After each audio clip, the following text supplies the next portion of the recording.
En esta oportunidad les voy a hablar del Fordismo y el post-Fordismo. El Fordismo debe su nombre a la producción en serie realizada por un personaje histórico denominado Henry Ford en su fábrica de automóviles, justamente en el contexto de comienzo del siglo XX, ¿ya? Pero el Fordismo debe su estructura a un proceso mucho más antiguo que comienza el año 1870 gracias a la segunda revolución industrial y en el contexto del imperialismo. La segunda revolución industrial parte justamente a partir de una crisis de sobreproducción que se vivió en Europa el año 1871, cuando las empresas crecían mucho, estaban produciendo grandes cantidades de manufactura, pero los trabajadores les pagaban muy poco, lo cual significó que la gente que ganaba sueldos miserables no podían tener la capacidad adquisitiva para poder comprar esa inmensa cantidad de productos que las empresas estaban produciendo. La solución más práctica hubiese sido aumentar los sueldos, pero como en aquella época la economía era 100% liberal, manejada por el mercado, con un fin de lucro altísimo, estos burgueses toman el nombre de los estados para irse fuera de Europa, buscando básicamente materias primas más baratas y, en segundo lugar, consumidores que estuviesen dispuestos a comprar la excesiva cantidad de productos que ellos tenían en Europa. Lo hicieron y eso se llama imperialismo. Producto del imperialismo, la revolución industrial sale de Inglaterra y se traslada al resto de Europa y por supuesto también a Estados Unidos, que pasó a ser un eje importantísimo en el contexto del imperialismo mundial. Dicho contexto histórico significó la masificación de los medios de transporte, especialmente la masificación del ferrocarril y la utilización de nuevas fuentes de energía como el petróleo y la electricidad, la cual se suma al carbón, generan un contexto nuevo que a la postre también va a significar el surgimiento de la aviación y el desarrollo de los automóviles. Y ahí es donde entra, por supuesto, Henry Ford. Ahora, lamentablemente, este liberalismo, con una economía de mercado muy fuerte, que se fue ampliando desde Europa y Estados Unidos hacia el resto del mundo, va a originar monopolios, donde una persona maneja prácticamente la productividad completa de un producto o de un servicio.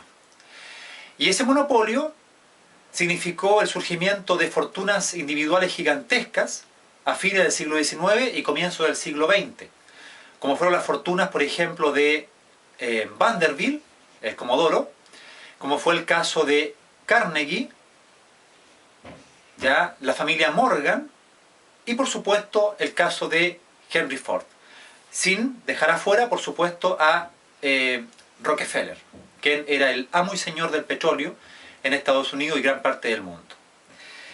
Si nos vamos trasladando al caso de Henry Ford, él hizo algo novedoso en su industria. Él logró realizar producción más barata en un tiempo mucho más corto. Y esto lo hizo gracias a un sistema novedoso que él plantea, que es la producción en serie. Cada trabajador dentro de la fábrica se dedicaba a hacer una tarea específica. Por ejemplo, uno se dedicaba a atornillar la rueda derecha, el otro la rueda izquierda, otro se dedicaba, por ejemplo, a acomodar el motor, otro lo regulaba, etc. O sea, cada trabajador realizaba una actividad. Hay una película que grafica muy bien esta situación, que se llama Tiempos Modernos, de Charles Chaplin. Así que si la pueden ver, sería bastante bueno. Es muda, sí, pero es muy interesante. Ahora, en el caso de Ford, su sistema económico y rápido de producir se masificó después al resto de las industrias. Y esto que comenzó como la industria de automóviles, finalmente, ¿cierto?, se trasladó todo, incluso hasta la forma de esquilar ovejas ya se hacía en producción en serie.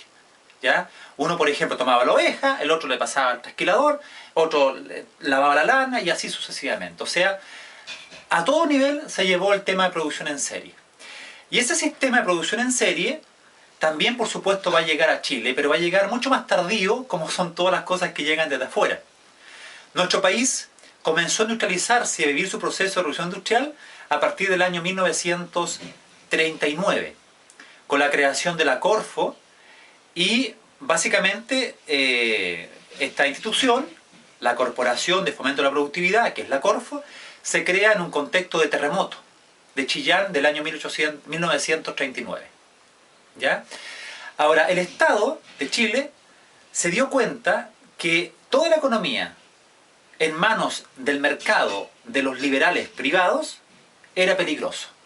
Y por esa razón es que a partir del año 1939 el Estado comenzó a hacerse cargo de la economía en Chile y a generar industrias estatales que son conocidas como industrias Corfo.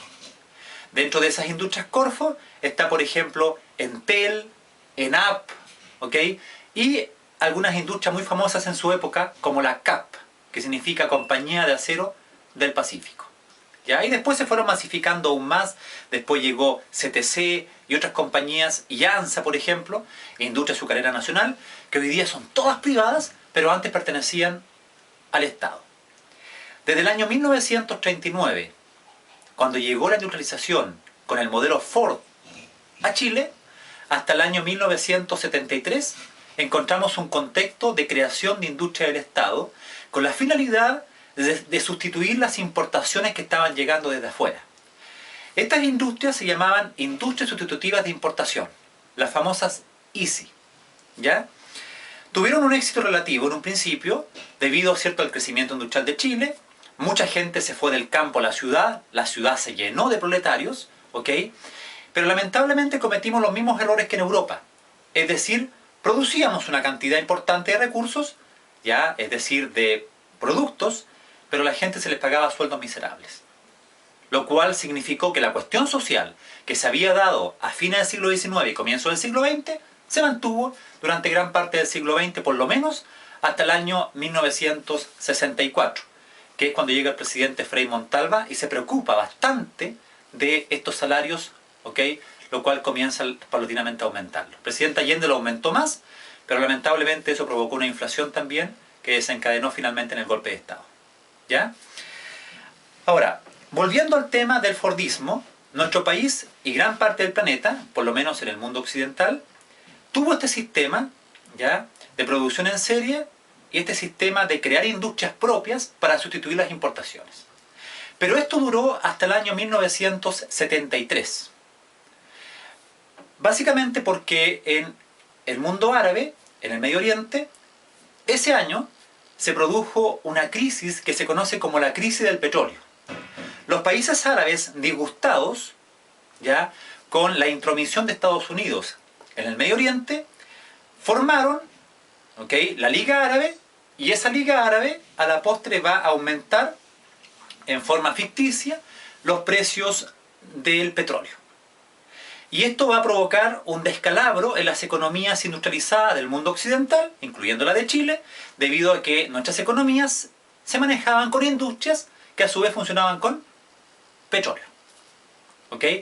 Si uno aumenta en forma ficticia el precio del petróleo, perjudicando la producción de la industria va a subir sus precios y eso va a provocar una inflación que fue un problema mayor en el mundo occidental. A raíz de eso, se origina el post-Fordismo. El post-Fordismo, como contexto histórico, parte el año 1973, después de la crisis del petróleo del mundo árabe. ¿Y el post-Fordismo en qué se basa? Fundamentalmente, ya la producción en serie es reemplazada por un trabajador mucho más holístico y con tecnología mucho más avanzada. La tecnología utilizada en el post-Fordismo es una tecnología que debe su raíz al contexto de Guerra Fría desde el año 1945 al año 1990, donde Estados Unidos y la Unión Soviética compiten por quién tenía el mejor armamento y quién tenía la capacidad para llegar más rápidamente al espacio. Todo eso significó un aumento tecnológico sustancial debido, ¿cierto?, a esta competencia, lo que a la larga va a llevar que esta tecnología se traslade a la industria y finalmente a nuestro hogar con los utensilios domésticos que hoy día tenemos. Por ejemplo, hoy día el microondas, el refrigerador, la ropa sintética que usamos y muchas otras cosas más deben su raíz, incluyendo Internet por lo demás, a el contexto de Guerra Fría. ¿Ok? Ahora, en el caso del postfordismo, además de un trabajador holístico, que no solamente se dedica a hacer una sola cosa, sino que se dedica a hacer todo, maneje todo el contexto de la productividad, se suma el hecho de tecnología avanzada. Y junto con la tecnología avanzada, también encontramos, ¿cierto?, un contexto en el cual las multinacionales entran en funcionamiento. Estas multinacionales no tienen filiación a un país específico.